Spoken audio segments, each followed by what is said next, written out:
Let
me tell you something, brother! Who are these people? Notice me, senpai. Notice me. Don't be rude. Who are these people? Yes. Welcome to this episode of Pro Wrestling Talk. I'm Angel Rivera alongside Mrs.Witchy Perfect, and we are here again for 30? Episode 30, I believe it is. Why do I forget how many episodes? Yes, I think it is 30. Yeah, I'm pretty sure it is 30. I'm like, is it 30? I hope so. That's why I just said, yeah, I hope it's 30 because I did. No, let me see. I just want to make sure because I'm pretty sure it is 30, but let's see. Hey, CBC. It is 30. It is 30. So I would Yay, 30 episodes. It's amazing. I would play music, but YouTube would take us down. Thank you for the wishes. Please like, let me give a subscribe, whatever. So we're here. We're here to talk about the WWE Bad Blood pay-per-view, which is next Saturday. And I can't wait. I can't wait. Yeah. Okay. It's next Saturday. We'll be previewing that. I'm assuming they won't be adding any more matches. It's a week before the show, and WWE doesn't add as many matches as they used to on pay-per-view. So Well, and they're not like AEW and get like the boring ones that you don't really care about at this point. Yeah. So that's why I'm kind of like, yeah. I think they're gonna have. Let me see. 5. There you go. And yeah, so there's only 5 matches on the card as of now, and I don't think they're gonna add another one. I mean, there's really at this point no reason for it. It's just 5 matches, and but I got to see Raw and SmackDown. Yeah, we'll get to that too, but first I figured that we would start with the big documentary that debuted on Netflix on Wednesday, which is the Vince McMahon or Mr. McMahon documentary. It's 6 episodes. We saw the first one. I'm not able to watch the other ones yet, so hopefully I'll be able to watch them. But for now, I was able to watch the first one, so we'll see. But So of course, right before the documentary comes out, the story comes out that Vince McMahon was desperately trying to buy the rights to this documentary so he can kill it. Just like Oprah. Yeah, so he can kill the documentary. And he put out a statement on X, which is the first time he's tweeted on X since he resigned from WWE over a year ago. So like, right, which I was kind of confused. I'm like, why is he saying this? It's your documentary, Vince. You sat down for it.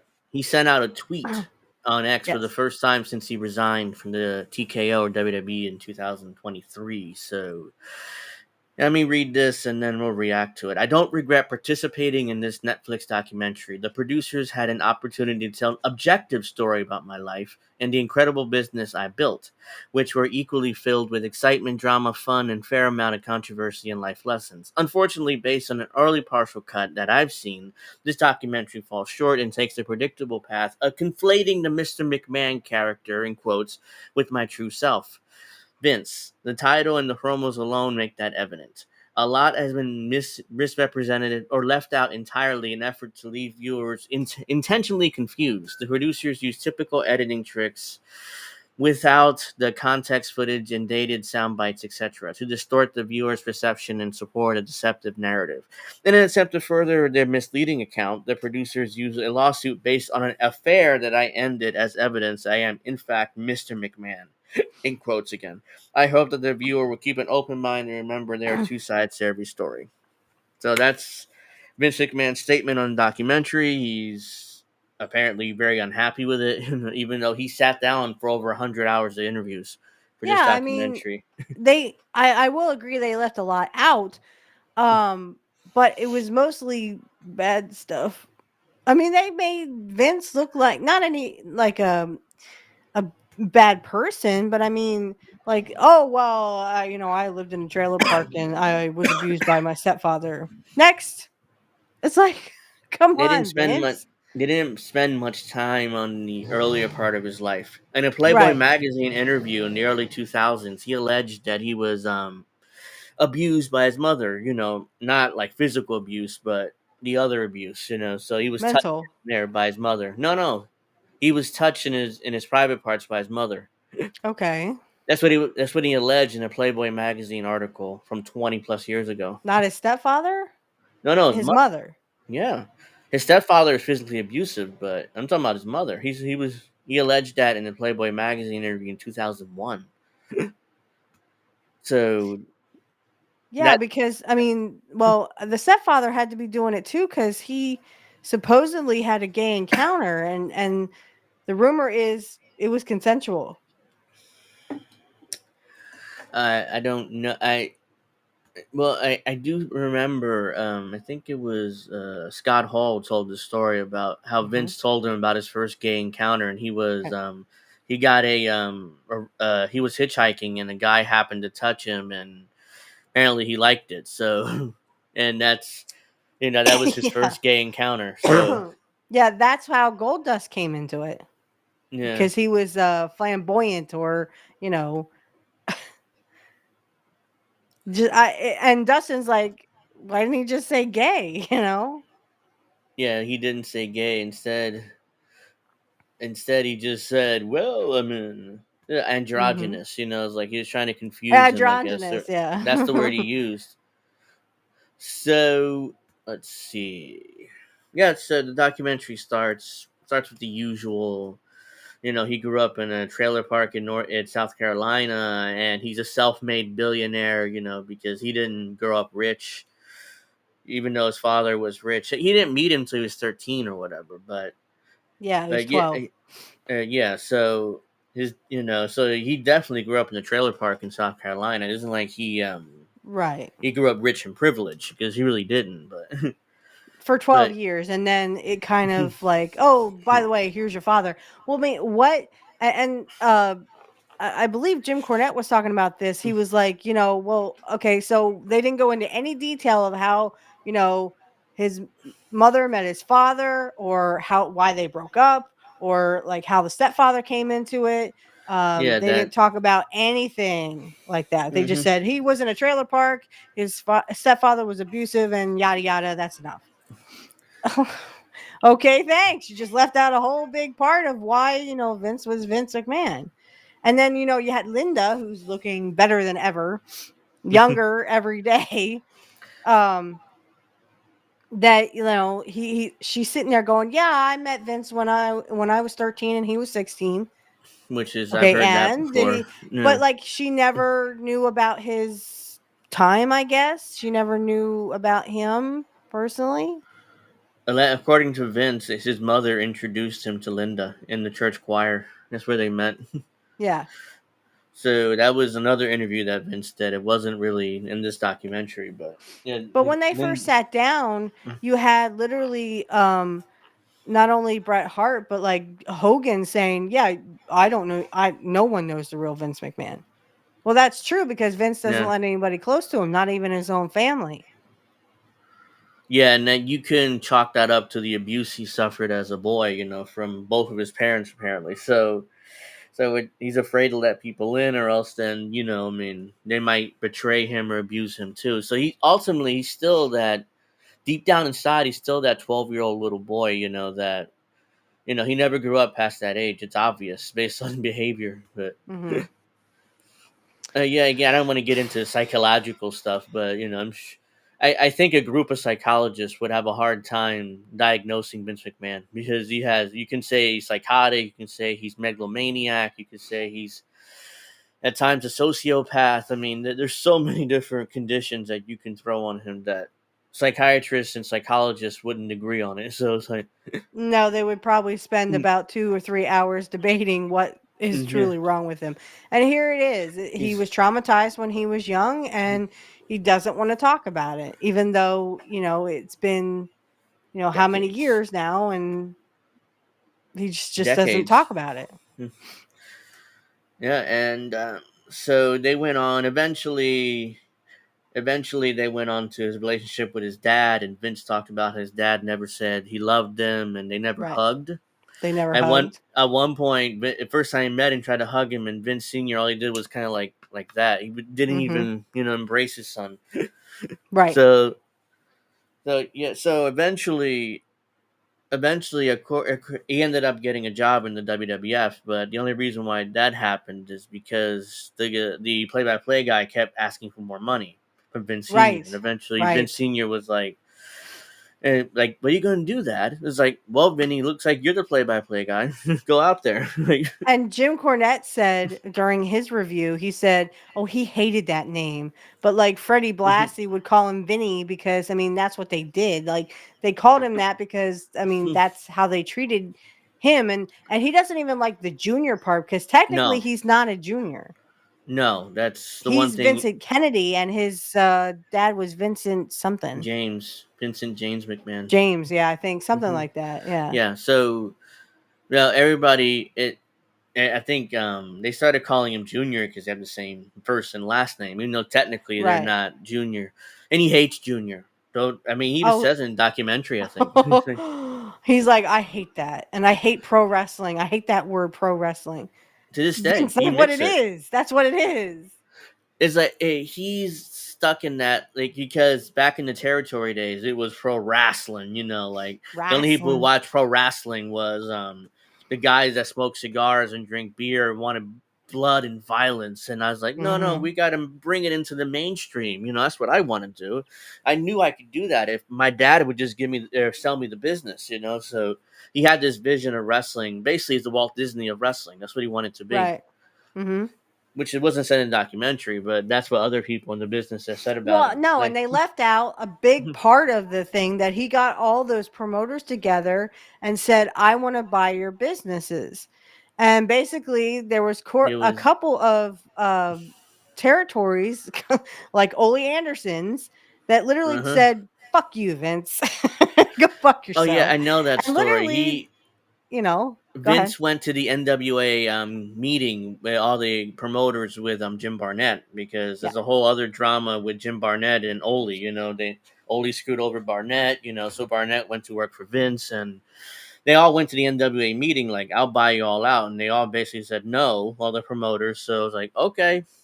good luck. I'm going to compete against all of you. He walked out. Right. And he said, well, he rolled up them sleeves and said, well, if they're not going to give me their businesses, I'll just buy out their talent. I had to tell my boss the story of that Jim Cornette talked about on his show, where they showed up as a party. Vince and Linda showed up at a party with Ole Anderson. He said, hi, Ole, this is my wife, Linda. He said, fuck you and fuck her too. Yeah, that's great. That was when Ole Anderson did not like Vince McMahon, period. He did. Yeah, I'm like, that was when he bought out his Georgia Championship Wrestling, the time slot, and Vince wanted to hire Ole, give him a job, Instead, Ole was like, "Fuck you," and then he like, "Oh, let me introduce him to my wife. Maybe he'll be more amenable to get to take a job then." Fuck her too. And no, it didn't work. I don't think Vince realized who Ole Anderson was. It's like, oh, he'll take a job like anybody else. He needs money, So, but no. Eventually, he opened up another promotion and started promoting there, and he ended up with WCW, and he went from there. But he never worked for Vince McMahon. It's one of the few guys, a prominent wrestler, that never worked for Vince. Well, he ended up not liking Eric Bischoff either, because Bischoff fired him. There's a story that Ole was on he was doing some kind of sideshow or something. He was doing a show because his son was coming into wrestling, and he wanted to do promos for his son to get his son into the business and stuff. And it was a Smoky Mountain for Jim Cornette. Yeah. That was because WCW had fired him because he was in the power plant, but they fired him. So it was like, right. Okay. And Jim Cornette called him and was like, "Hey, your son available?" Was, "Oh yeah, of course. I mean, can you come up and do promos with him?" It's like, "Oh, absolutely. Come up to the power plant." It's like, okay. I mean, it's like, I'm not a part of WCW, so it's he wasn't. Jim Cornette was gone by that point, so it's like, he didn't give a shit. Oh, come up to the power plant. Come up to the We'll do like, the promos I'm on lunch there right now. Couldn't even talk to because I mean, Bischoff. Eric Bischoff comes in He this just happened to sports car and stuff. He thinks he's king shit. He goes in, he sees Ole, he's like, oh shit. Ole, he sees Jim Cornette, and him and Jim Cornette didn't get along. Yeah. And he says, Ole, come here. What the hell is he doing here? Oh, what? I mean, he's hiring my son for a job. Remember the one you fired? So I cut a promo with him. Yeah. Yeah, and he's like, I'm on my lunch, and we're doing it out in the parking lot. He didn't care. He fired Ole like the next day. Eric Bischoff told Ole, like, "What's up, Eric? I mean, what's going on? What are we doing here?" It's like, "Oh, I don't like you going out hanging out with Jim Cornette." It's like, "Well, he's hiring my son. He's giving me a job." Right. Well, I don't like you doing that. And basically that was it. He walked away, and next day he fired him over the phone. Yes. It's like he wasn't man enough to fire Ole Anderson right then and there. My God. And I think Jim Cornette said he put a booger on Bischoff's car. Well, he was outside, and they happened to go inside to talk, and that's when you're like, "Oh, I got a big really nasty booger." There you go. And he just smeared all over his car, his windshield. Oh my goodness gracious! He really did not like Jim Cornette. Jim Cornette did not like him. No. So they left some of that stuff out. Another thing they left out, which I think they could have gone into, detail with, is the fact that Vern Gagne had a spot that Vince literally, they bribed the guy. They're like, why aren't you gonna show our, why are you sending our tapes back? And they're like, well, Vince gave us more money. And they're like, well, we'll give you double. Just put the tapes on. You just put our stuff on. And then the time comes and their stuff doesn't come on, and they called him like, dude, we just gave you double. And he's like, well, Vince tripled it. Sorry. So we just put on Vince's stuff. The context of that is they were doing the Pro Wrestling USA thing, which was it was AWA and a few other promotions came together to do the Pro Wrestling USA thing, and they were promoting a show out in San Francisco. So they had negotiated. Initially, they would just barter the time, but Vince started offering money. He's like, I'll give you $2,000 a week. And then eventually, okay, $2,500, put our stuff on. Then he called back. Oh, Vince offered $3,000. He's like, oh no, $3,500. That's it, right? We're done here, right? I mean, you're not going to talk to Vince anymore. Oh, no, of course, you're in, Vince is out. and they got to never talk to each other again. They like, what happened to our shit? Never aired in San Francisco. They were promoting shows, live events, and then got the tapes back, and they called him. It was like, oh, Vince offered $5,000 a week to put his show on, and never called Jim again. It was so horrible, so Yeah, this is horrible. I the felt type of bad stuff for that them. Vince did. This type of shit Vince did. Yeah, he would I just actually had to tell that story too to my boss. I said, "Why did they leave that out? That's significant of him doing business and how he took out the territories." They did mention that yes, he did buy up the talent, but the thing is, he was giving money out like a drunken sailor, literally like Eric Bischoff would do much later, and I had to explain that to my boss.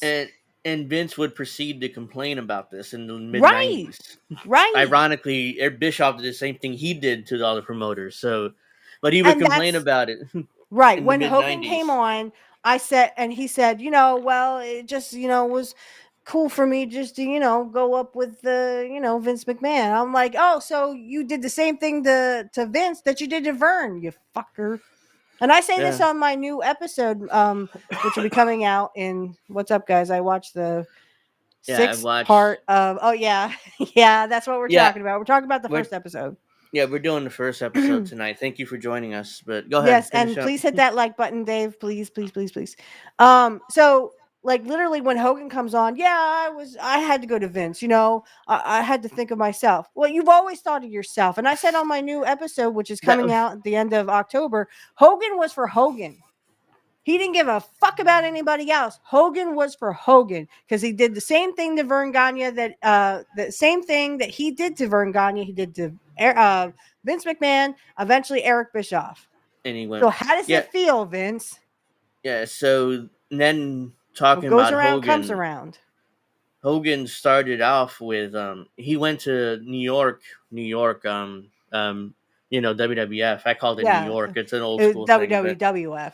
yeah, he went to New York in the 1970s, Right. and he was a heel, and he was called Yep. something. I forget what the name was right now. Yeah, my boss couldn't think of it either. Something golden. Yeah, Golden something, but yeah. Anyways, Vince Senior gave him. Oh, thank you. Oh, Appreciate the thank you, like. Dave. But yeah, Vince Senior, like you're not gonna be Golden, whatever. You're gonna be Hulk Hogan because he liked the name Hogan because he's Irish, and a Hulk because look at him. He was like 340 pounds. He was Oh a yeah. giant then. So Hulk Hogan. That's how he got his name. But he was a heel then. He worked with Andre up and down in the 70s. It was like Right. then he did the Shea Stadium shows with Andre, and he slammed Andre multiple times. I mean, multiple times. and Vince and Hogan act like, oh, the first time I slammed Andre was in 1987 at WrestleMania 3, which it wasn't. So then Like, why Hogan's did you just a lie and liar. say that WrestleMania 3 was the first time Andre has ever been slammed? Because you lie and you Yeah. can't keep up with your own lies, Hogan. It's like he I had to forgot that he explain worked with Andre in the right. 70s. I had to explain the story that they left out, how Hogan screwed Vern Gagne. I Yeah, had to tell that to my boss because again they left it out. he I left was it like, out. he did fuck over Vern Gagne when they thought Eddie Graham was ribbing him, and it turns out Mhm. Hawk really left. And they were Yeah. sold out. I said everywhere in Minnesota, they were sold out. Hogan literally fucked them over. I mean, Yeah, screwed them. because and Hulk, and the story was he was working with Bockwinkel for the AWA World Title, but Yes. they kept never putting the belt on him because they would always do some type of dusty finish where Hogan would win, but then it turns out, oh, he threw Bockwinkel over the top rope, so that's against the commission Right. rules, so we're reversing the decision and keeping the belt on Bockwinkel, blah, Right. blah, blah. Eventually, he planned to put the belt on him like in January or something of 84. Right. And Greg but- says Vern always kept things close to the chest because he was afraid that this would get leaked to the dirt sheets and then everybody would know. Yeah, which makes sense, but he never told Hulk. So it was No. like, and he's like, okay, well, that's when apparently they went to Japan, him and Andre, and it's like, hey, Vince Jr., he's doing this big national expansion and blah, blah, blah, blah, and you're going to make a lot of money with Vince Jr., and Right. and it's like, because context, because go back a little bit, Vince Sr. fired Hogan because he did Rocky 3. Right. Which he told him not to do. Yeah. So he did it anyways, and Vince Sr. fired him and said he'll never work here in New York again. So, because Vince Jr. said, "Go, Hawk, go do it." Yeah, so go do it. because Vince, he'll never work here again, So it was Yeah. one of those things, and then now he would, if you in '83 or whenever, and that was '83 because Hogan became champion in January of '84, so it was in '83. Vince literally flew to Japan to sign Hogan to make the deal with Hogan, Right. And what and that. happened was, sorry, go ahead. Oh, and then they would come back, and that's when Vince would send a telegram to Vern saying like, "I quit." No, Hogan. no name, no nothing. And then it came Yeah, from he didn't Florida. sign it. I told my Yeah, boss, I said, he sign it, Terry.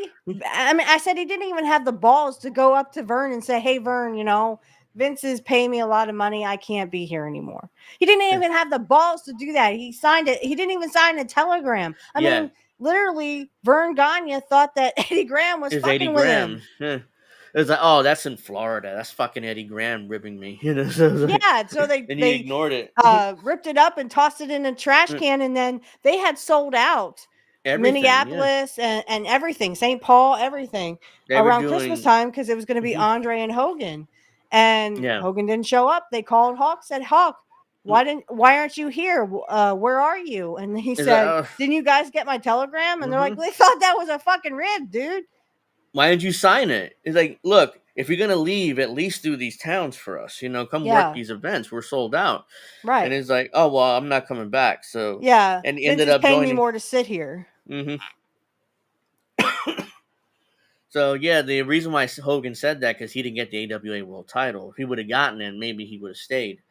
But yeah, And I that's agree that Vern is not 100%, innocent in this. He should have at least told Hawk. He yeah. should have told He should Hogan have that, hey, I'm before he going to went make to you champ. Japan. Yeah, Yeah, I'm going to make because you he. champ. So just, come back from Japan and be rested. I I don't don't know. think. I don't think he suspected that Vince would go after Hulk because especially how Hulk left in at the first time. So Yeah, I and don't know. another thing we learned from the documentary is apparently Vince initially wanted Dusty Rhodes to be his top guy because he loved Dusty. Yeah, they didn't really elaborate on that. It was just Cody kind of Yeah, saying, yeah, Dusty didn't really think of anything yeah, about it. He didn't really feel it or believe it. I mean, I can see the thing is Dusty, and they explained this during the Jim Cornette review. Dusty had hmm other stuff. He had other irons in the fire, so to speak. So, but they did do that. What if, in like yeah, 90 or 93, what would have happened if in like 83 before Dusty yeah. had all this other stuff? He was going to go to Florida. He was going to book. He was going to do Uh-huh. this and that. What would have happened in 83 if Dusty was the guy? And they seem to think Dusty wouldn't have been as big as Hogan. I disagree. No. He was already big. Yeah. Now you put him on a national stage, and guess what?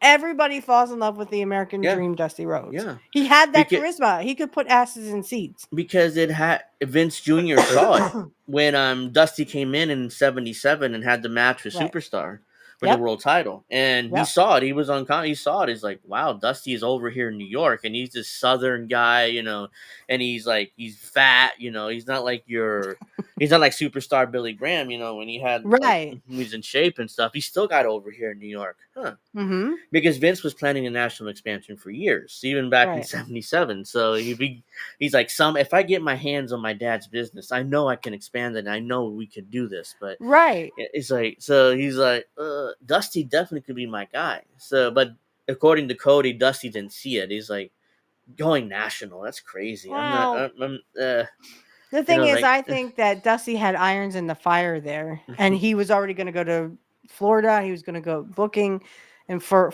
Florida, and hmm I just think that Dusty had a lot of other things on his mind. He. It's not that he wouldn't have gone national. I mean, if he would have, if he had seen what Vince saw, I'm yeah, sure Vince could have convinced him, hey, I can give you a wonderful salary. I can give you this and that, and yeah, merchandise and sell, and that kind of thing.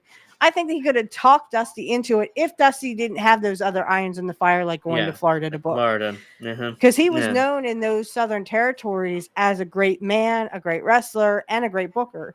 So, I yeah, mean, he but literally had, the whole kit and yeah. caboodle. He just didn't want it with Vince.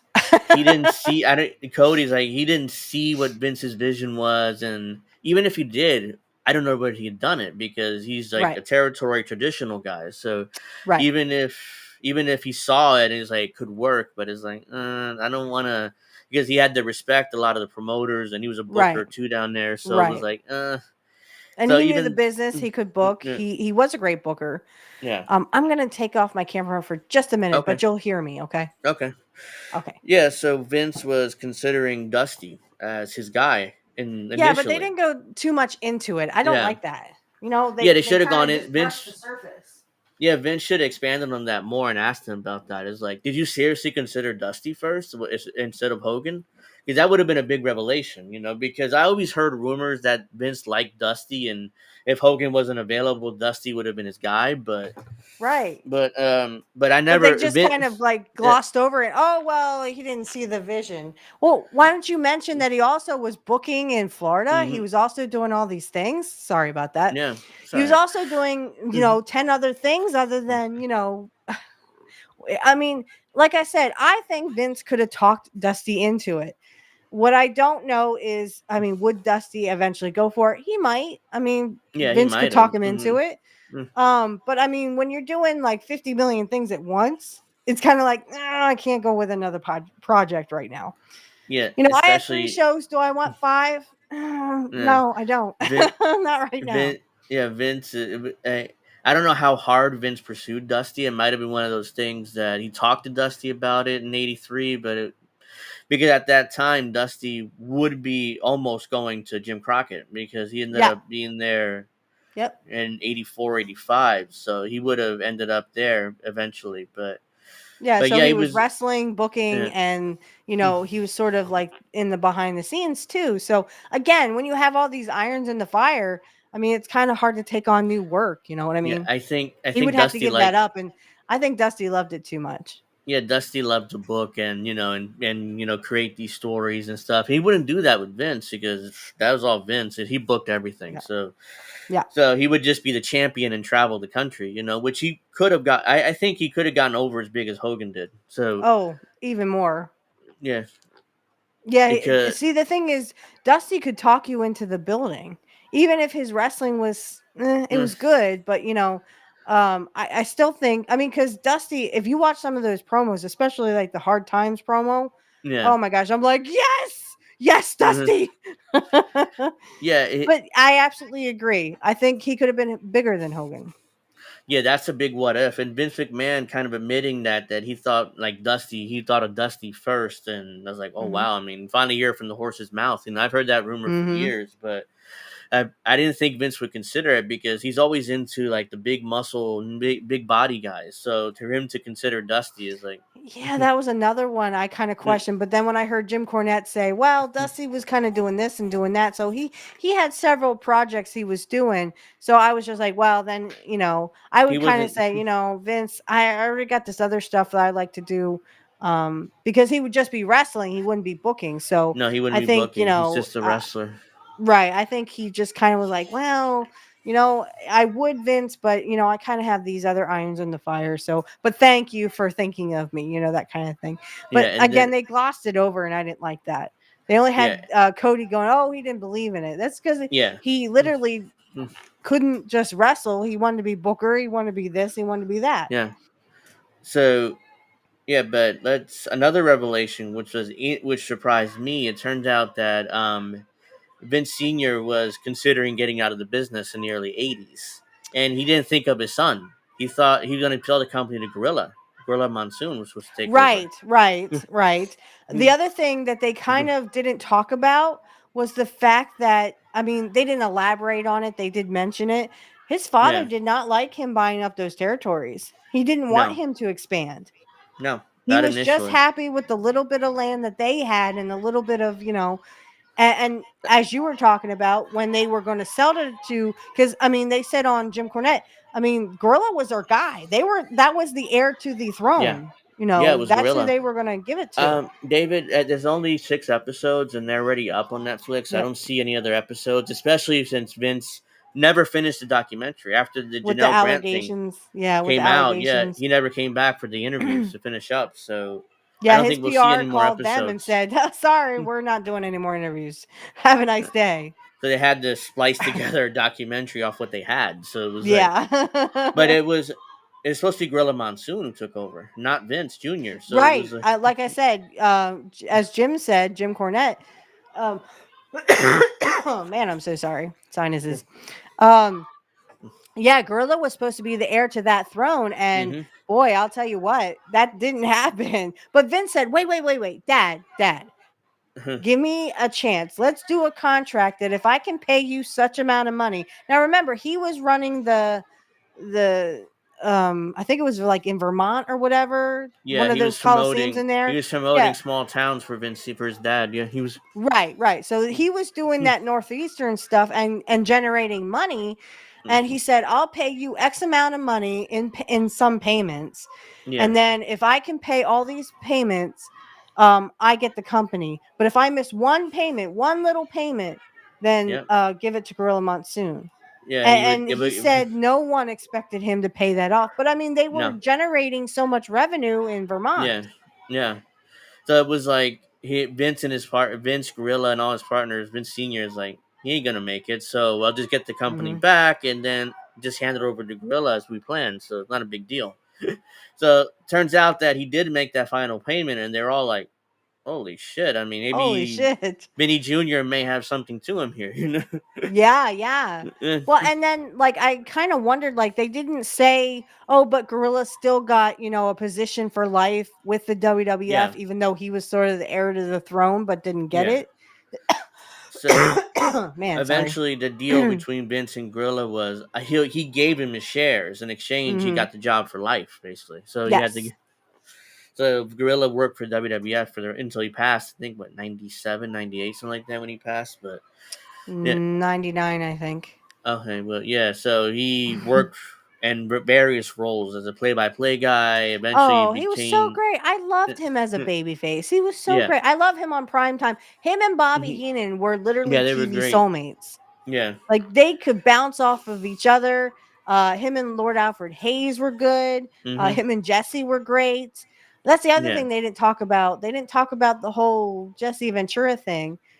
But they will. I think they'll go a little bit into it on the second episode. So yeah. stay So tuned. yeah, they'll get to that. I mean, because I have some clips that I've saved on X, which I'm going to play on Rumble, and Okay. they talk about how Vince basically admits that, oh yeah, Jesse spouted off in some union thing, but Hulk told me, and Yeah, we Hulk quashed came that right to shit me. quickly. He made a beeline for Vince. Nah. So when they get into so they talk about, how Hmm. the territory was growing with Hogan, and they brought in some expert talent. So, Nikolai Volkov, because you could still hate the Russians. It was the Yeah. 80s. So Nikolai Volkov, Boris Zukov, also the Iron Sheik, who actually was Hmm. Iranian. Yeah, he was Um, legit.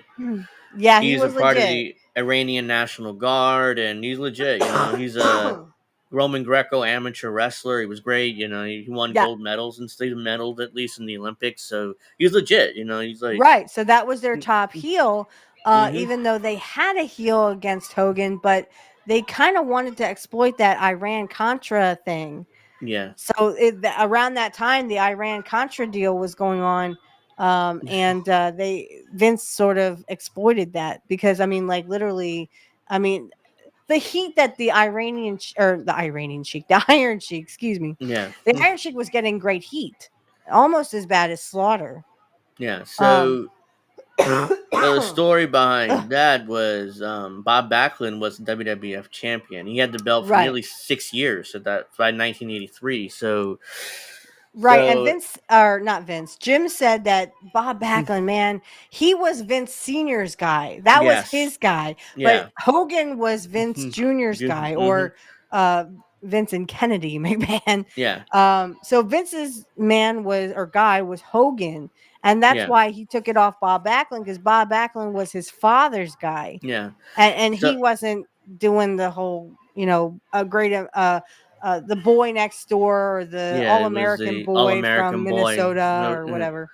Because Vince Senior won an All American Boy as champion because he had the Yes. ethnic champions Bruno and Pedro Morales and all Yep. the and he had the superstar Billy Graham. He had like the Yep. ethnic champions.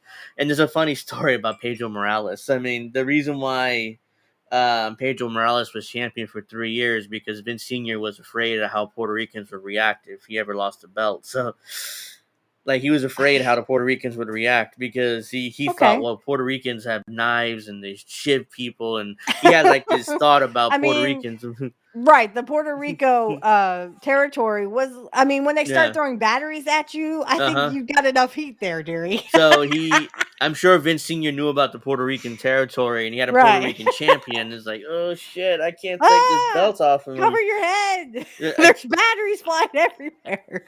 But yeah, that was a side note. But they had the ethnic champion. So Vince Senior wanted an All American boy, and it's like he looked around the country. He's like, oh, Bob Backlund. You Bob know, he's legit. Backlund. He's Right, he's legit from athlete. Minnesota. You know, he's from Minnesota. Legit Uh athlete, an Olympian too. So yeah, huh. let's just put the belt on him. And he, of course, he came over. He was a champion for 6 years.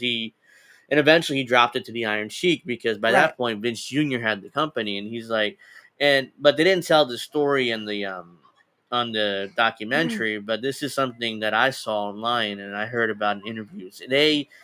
Bob Backlund tried to get Vince Sr. to convince his son not to, force not to have him drop the belt to Sheik.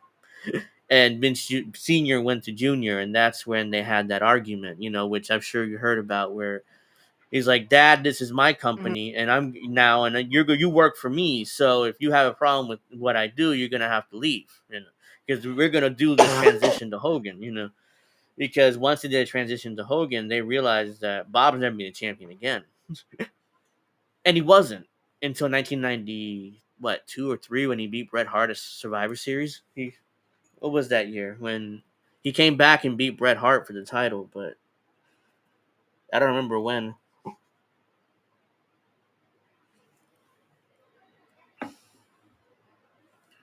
I think I lost Steph again. Are you there? Can you hear me? Well, I guess I lost her, but yeah, I mean, like I was saying, Backlund was the champion.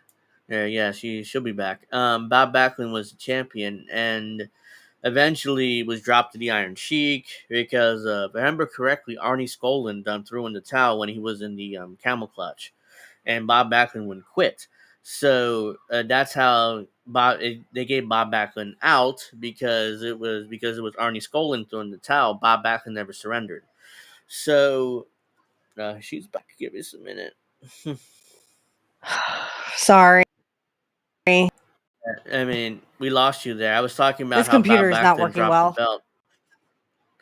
Yeah, how Bob Backlund dropped the belt because they had the match with the Iron Sheik, and Bob Backlund never surrendered. Instead, his manager Arnie Skolin threw in the towel, which gave Bob an out. It was like, hey, I mean, he never beat me. I mean, my manager threw in the towel, so they gave Backlund an out. The Iron Sheik was the champion for a month, and on January of '84, January 23rd of '84, that's when the Hogan finally won the world title and became the Hulkamania thing. He exploded after that. I mean, fans went nuts when Hulk Hogan won the belt. I said Terry, like, so, yeah, Hogan.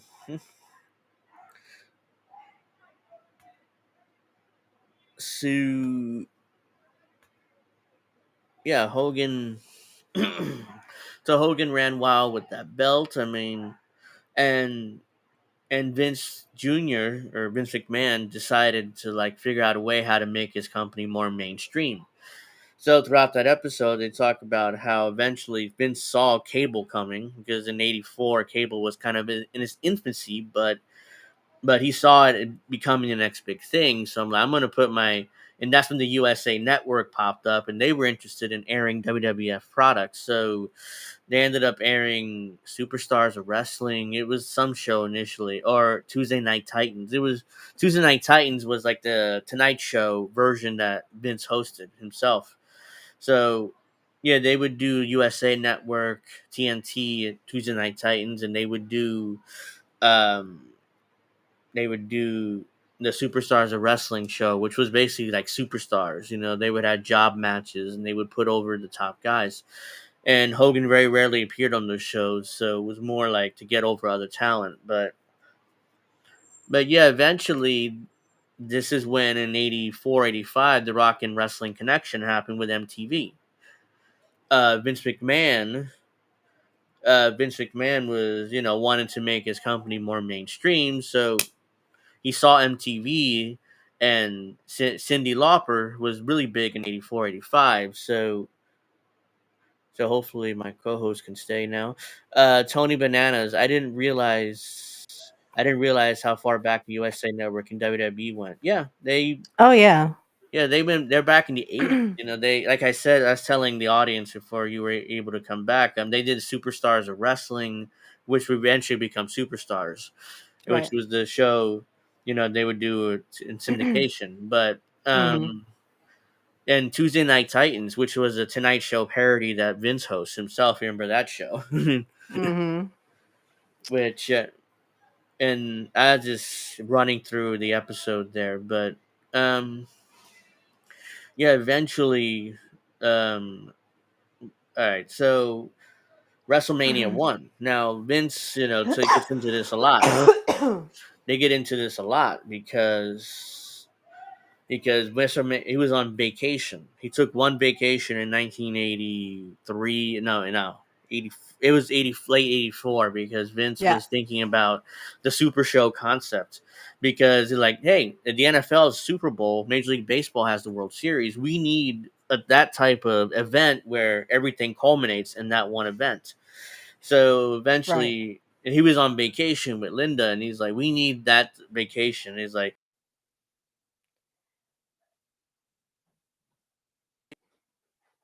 show that and Yeah. and Linda was like, "Really, we're on vacation, Vince. I mean, what are you talking about business for?" By the way, Vince never took another vacation again. That was like a one time thing in '84, you know, Well, and here's the and he never did it kicker. again. Right, here's the kicker. Jim Cornette, they said, what a crock of shit. They didn't. They had the idea of WrestleMania, but the name WrestleMania did not come out until Howard Finkel is the one. You know, he was like Yeah, Beatlemania, Hulkamania, yeah, wrestling. WrestleMania. Yeah, so it was actually And like Howard Finkel. Vince took credit for it. It's like, oh well, he came up with Mm-hmm. WrestleMania and on vacation before, like in December of '84, Right. and he took credit for that. But that's been attributed to Howard Finkel. Everybody talked about how Finkel came up with that. It wasn't Vince because I don't even know whether Vince knew about. And I assume he knew about the Beatles. He had to, Mm-hmm. yeah, he didn't. You know, that was Howard Finkel. Everybody says that around Vince. So he's like, oh, well, I came up with that, pal, while on vacation. You know, WrestleMania. And also, they didn't touch on Black Saturday. They didn't touch on the fact Mm-hmm. that Jim Nope. Crockett Jr. gave $1 million to Vince, and Vince used that money, part of that money, to finance the first WrestleMania. But Right. he also talked about how he mortgaged everything, like his whatever he had, it was mortgaged in order Mm-hmm. to pull out that money during the first WrestleMania. And I'm surprised that Linda let him do that. I mean, that's a big risk to take. At the time, Shane was born, and I'm not sure. Yeah, Stephanie would be born too. So they both children would be born by then, in 85. Mm-hmm. So it made Yep. no sense for, like, it's a big risk. I mean, if it failed, I mean, they were done. The World Wrestling Federation would be done, and Right. Absolutely. Vince would have to file for bankruptcy again. So Right.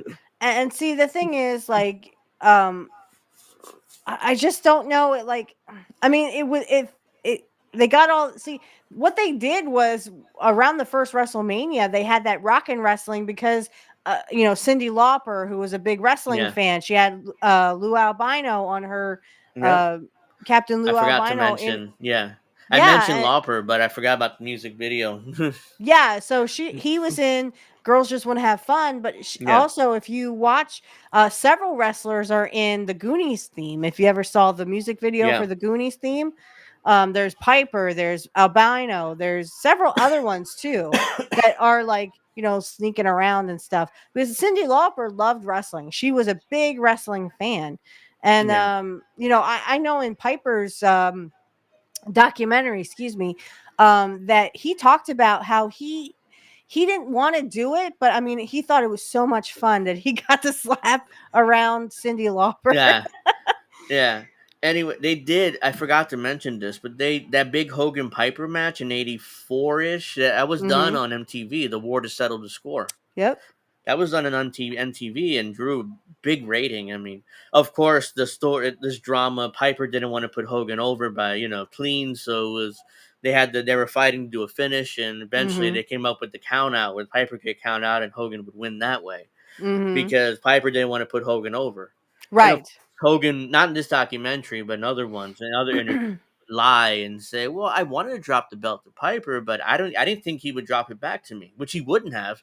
But there's no way Hogan wanted to drop the belt to Piper within a year of his beginning of his title run. That wasn't going to happen. Right. So he just lied there again. But I didn't think Piper would drop it back to me, so we didn't do it. It's like he wouldn't have dropped it back to you. Let's be clear about that. But there's no way you want to drop it to him. That's a lie. And even if that's true, there's no way Vince would allow it. I mean, Hogan was his golden goose. It was like he was the golden guy. So dropping the belt less than a year after he got his championship was not going to happen. So because Piper wouldn't drop it back, Hogan didn't want to drop it to Piper because I'm pretty sure he lied about that, and Vince wouldn't let him, even if Hogan wanted to and Piper agreed to it. I mean, oh yeah, absolutely. And the fact that they, well, they talked about Wendy Richter and well, they briefly talked about Wendy Richter, and showed her, pumping up and stuff. And, she's, the women's champion and stuff. And she's going to, represent Cyndi Lauper, who wasn't a wrestler, couldn't wrestle if she tried, but she was a wrestling fan. So, I mean, when they did the WrestleMania 2, so WrestleMania was a big success, more or less. I mean, because they had and then that's when they started getting Mr. T, because Hogan's like, well, excuse me, he was up and coming star. He was everywhere. Yeah, so, he was huge. Why not be, in Rocky 3, bring back Mr. T, who, was a, big thing in Rocky 3. And I was just like, Hogan, you bastard. You know Mr. why you don't bring actors into this? Because literally actors don't know how to wrestle. Yeah. So Mr. T popped up and he was a big star. That's why I see why they did that. They put Mr. T in that tag team match. But he was starring in the A-Team. He was A-Team was huge in '85. Rocky 3. He's Rocky 3, so he was like a big superstar. So it's like, okay, we're gonna pair Hulk Hogan and Mr. T, a mainstream star, versus Roddy Piper and Paul Orndorff. Because Paul Orndorff turned on Hogan, right, or was that later? I think that was around the time, because I think it was Piper and wasn't it Piper and Orndorff? Yeah, at WrestleMania 2. Yeah, it was WrestleMania 1 that main event. 1. I'm sorry. Yeah, and Cowboy Bob was out in the outside, and he interfered in that match, but he accidentally hit.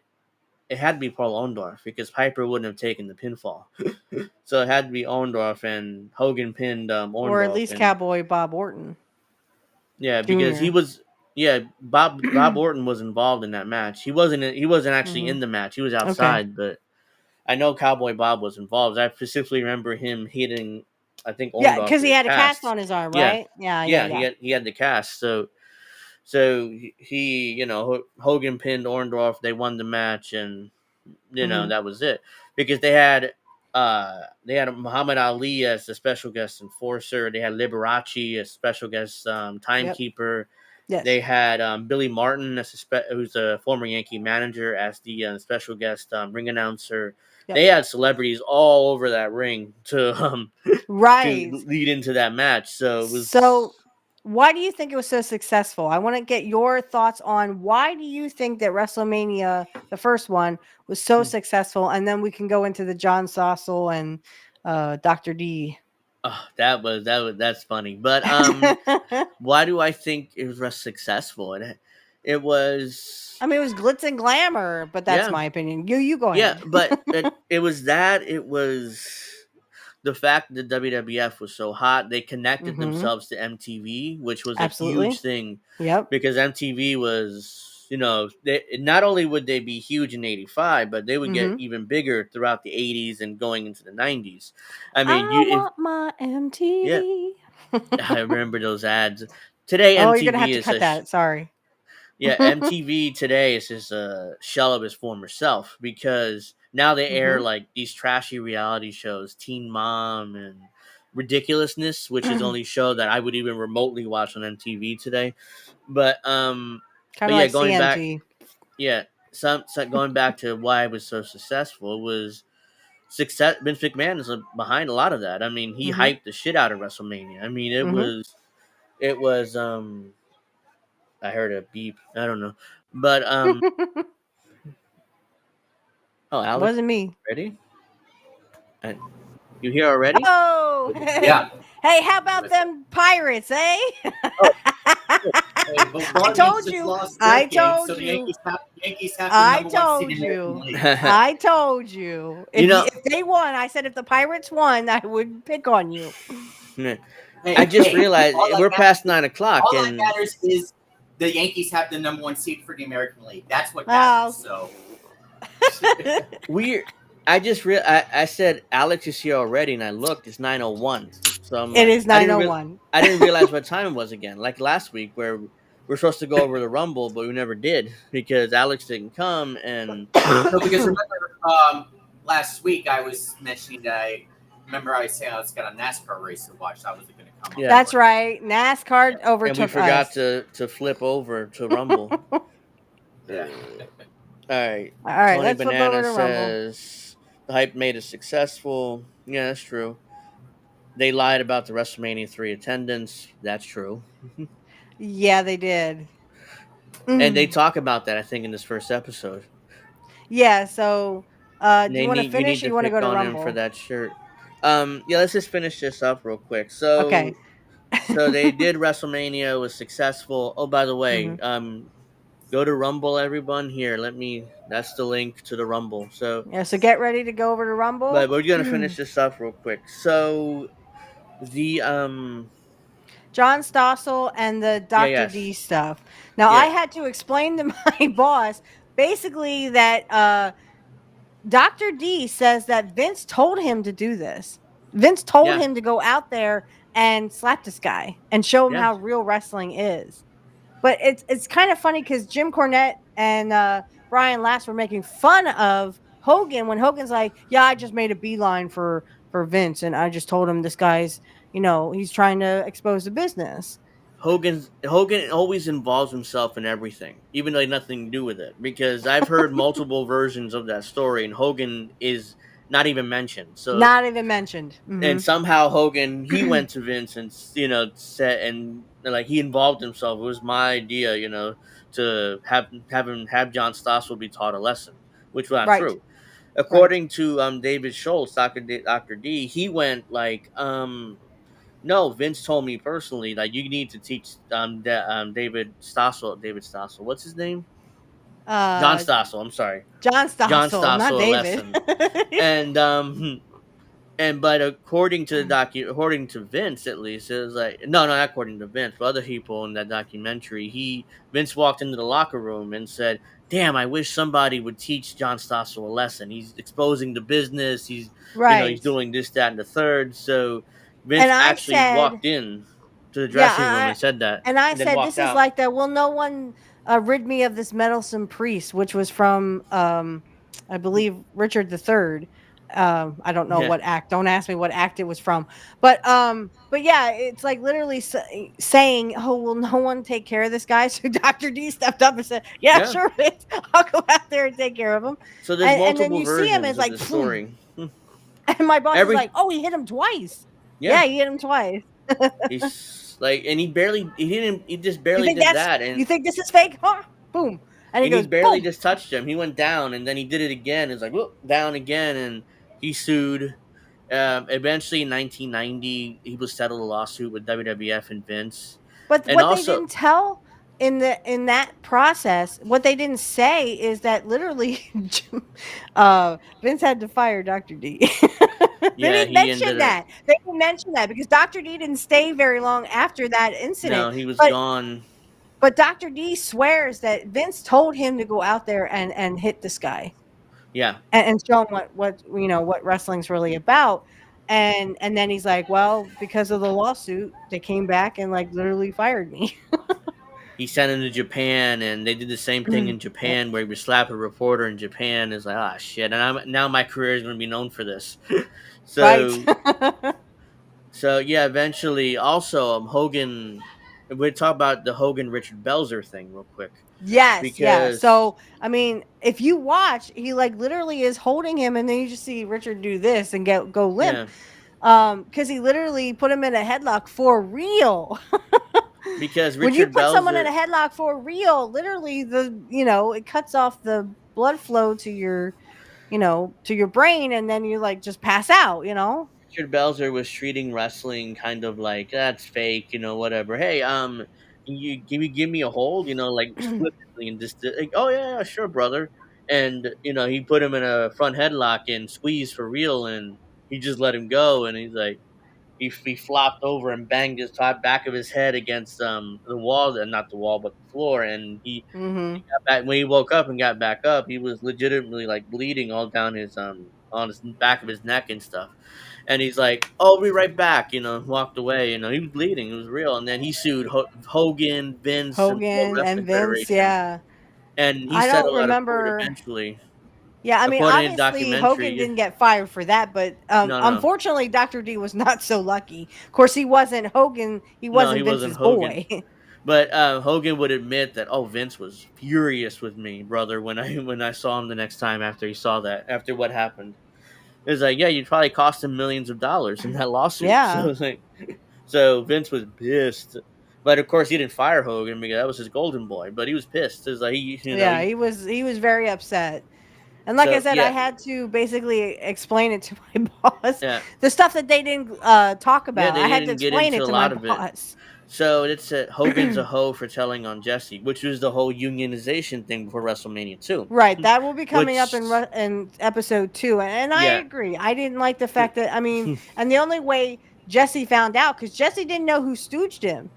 The only way yeah, he found out is when he actually was put on. He was suing Vince, and he Vince was went on suing the stand Vince. and said, "Hogan told me.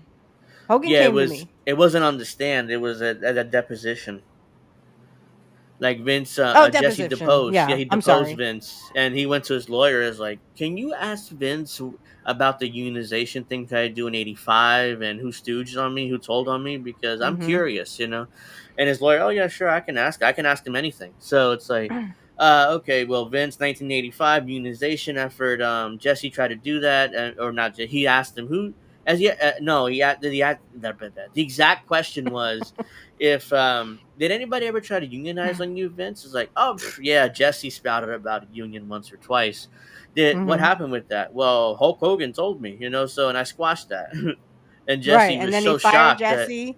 yeah, He fired Jesse, and Jesse went off and did Predator and stuff. mm-hmm, The only reason why they would bring him back is literally because NBC said, mm-hmm. Jesse or nothing. We ain't giving you Saturday night's main Dick, event unless you have Jesse here.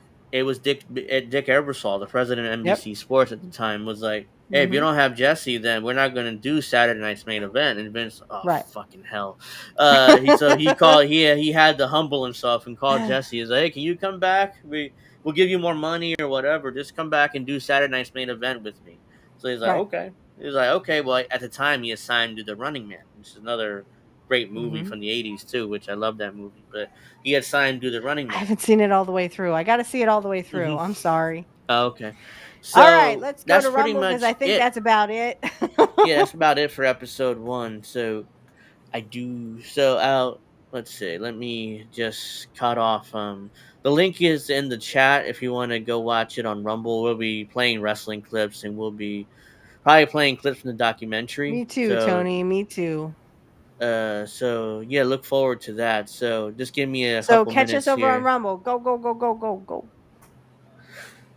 Just give Alex us is a not couple saying of anything. He's just silent. I'm waiting. Yeah, I'm see. waiting till you guys bring up, till we talk about the old wrestling stuff. That Yeah. Oh. I figured that's what he was doing, but let's see. Just bear with me 1 second while I cut this off. No, I'm not. Just kidding. Like I said, how about the Pirates, eh? Again, I don't care. Come on, you know I'm gonna pick on you. I said it last night in chat. I said I will laugh at you if the Pirates actually win. Again, like I said, Yankees have the #1 seed for the American League. I don't care. Yeah, that was. I know the Pirates are really nothing. They're like nothing, a nothing burger. Yeah. But So hey, don't knock it. all right, let's cut off this stream. Hey, And, Tony, I was a Tulsi Gabbard supporter. I'm not anymore. I but I don't support her anymore.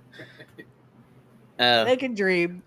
Yeah. Oh, yeah. I mean, I noticed. I didn't notice you had the Tulsi shirt on, but yeah, just start migrating over to Rumble. You always notice after I say something.